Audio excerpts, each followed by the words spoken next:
ایک شخص حضرت اقدس کی خدمت میں بنوری ٹاؤن مہمان خانے میں ٹھہرے ہوئے تھے، آیا، اس نے کہا مفتی صاحب میری عمر دیکھیں کتنا بوڑھا ہوں، میرا نمبر حج کا نہیں آ رہا ہے، 10-15 سال پہلے مجھ پر فرض ہوا ہے اور شاید اگلے سال تو میں چل بھی نہ سکوں، میرا پھر بھی نام قرے میں نہیں آیا ہے۔ مفتی صاحب نے جنرل ضیاء الحق کا زمانہ تھا، اس کو ٹیلی فون کیا، نہیں حج ڈائریکٹر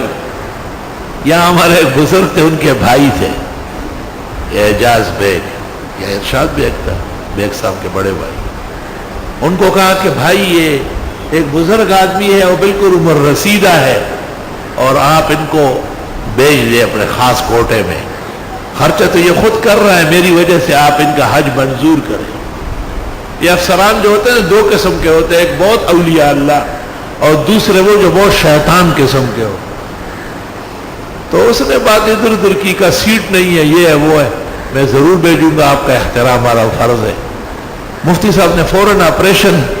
وہ جو ہیڈ آفس ہوتا ہے ان کو فون کیا، انہوں نے کہا 24 سیٹیں ڈائریکٹر حج نے اپنے لیے مخصوص رکھی۔ مفتی صاحب نے تیسرا ٹیلی فون جنرل ضیاء کو کیا، 2 گھنٹے میں ڈائریکٹر حج گھر بیوی کے پاس آ چکا تھا، ڈیسک میں سو چکا، بہت سخت فون کیا، فرمایا بھائی آپ سے خیر کی تو کوئی توقع نہیں ہے، اس طرح آپ آئی ہی پاکستان کو نیچے دکھانے کے لیے، اب یہاں تک کہ حج کے سلسلے میں بھی سیاستیں ہو رہی، تجارت ہو رہی، آپ کے ڈائریکٹر حج کے پاس 24 سیٹیں اس نے اپنے ہیش کے لیے رکھی ہے اور کسی فقیر کے لیے 1 سیٹ دینا اس کو گوارا نہیں ہے۔ چنانچہ انہوں نے بھی انکوائری بٹھائی، 10 منٹ میں ان کو خبر ملی اور اس کو کہا نکلو یہاں سے،